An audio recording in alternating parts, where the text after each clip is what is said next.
Hello and welcome to another video. So today we're going to take a look at SwordCraft, which if you watched the last video you would know that because it was mentioned immediately. But SwordCraft, not the most expensive deck around, but still reasonably expensive.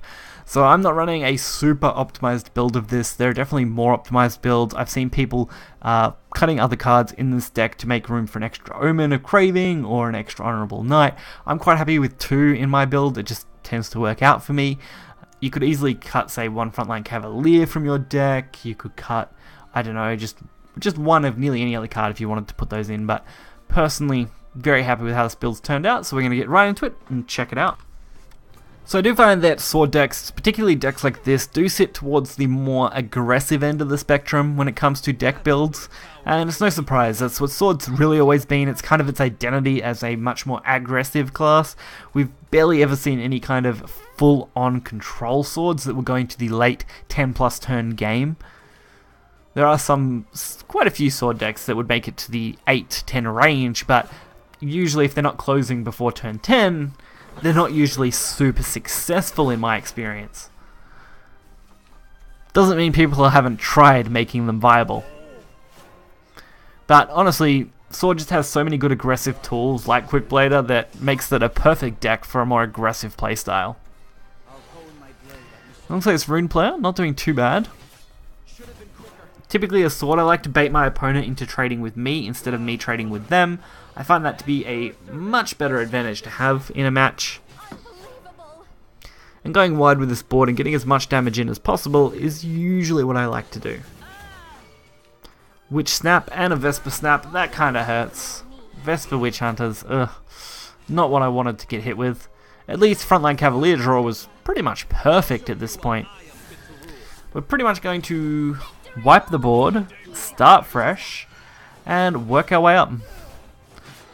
Could have probably done that better, but I'd much rather have more health on the Cavalier because if it was at 3, it would be vulnerable to a lot of what Dirt Rune has. At least this way, playing Magic Founder is 100% forced here. Now, I don't really have another play though. Queen Hemera's probably the only option, as it does at least give us a 1-1 to take advantage of. And with an Evo, we can actually get some decent damage and take more advantage of Eliod, the Crescent Blade, since he is going to give us a spell, so that's the best value out of all the cards on my current board to Evo. Nova Flare, that one hurt. Especially since Magic Founder was out, that wiped us out completely. At least Apostle is going to be fairly good. Didn't really matter what I was drawing there, I could use it at least in some capacity, or I would have just went for Veiled Reckoning, but preferably wanted to save that one. Another Magic Founder, so this is where things get a little trickier. Double Magic Founder is very risky play. That doesn't mean it's going to be the end of things. That Sky Commander is actually a really nice setup. So this time we're going for a more defensive line of play to set up for the Omen instead of going, of course, for the aggressive turn. And even playing defensively with this Assassin should help us out. Since the only real risk now would have been another Nova Flare. I was trying to think on what it was. Nova Flare would have been the only risky card because it would have had enough points to kill off everything. But this worked out perfectly and actually left us with more than enough for lethal, which is exactly what we wanted. Is that the best you can do? Could not ask for a much better setup on that board. And for the next match, we're up against Forest. Forest has definitely been pulling itself out of the under-meta decks. It's pushing itself right up into what I would consider Tier 1 pretty consistently. Being played in a lot of tournament decks.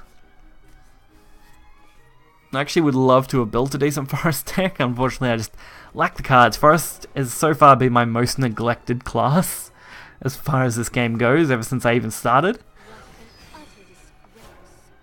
Maybe next expansion, if we get some more Forest cards, I might actually invest into building some. But I really don't want to fall behind on the other classes either, so definitely a tricky situation. Just depend on if a new variation of Forest comes about. So we go on very aggressive very quickly, which I feel is the best way to handle Forest. they can be quite an aggressive deck at the moment. So if I can be more aggressive, usually they're forced to trade with me, and I'm not so much forced to do anything against them. This looks like a very, very nice hand. Did consider the Chromatic Duel, but Rapier Master, much better play. We're going to be able to clear the Peerless Shot, go for 4 damage, and still leave ourselves with a 5-1 Bane that, if they happen to have another Peerless Shot, is going to be a waste of a target. Apostle of Unkilling. Alright, not perfect. But this is going to give us a lot of damage next turn. Actually, it's a perfect lethal with this Despair Messenger, so didn't even last that long against Forest. Even if we hadn't have had lethal, I feel like we probably would have steamrolled the rest of this match pretty quickly, so not a huge surprise, but definitely a shorter video for you guys. So SwordCraft, even with a little more of an unoptimized deck, is still extremely solid when you're playing on ladder.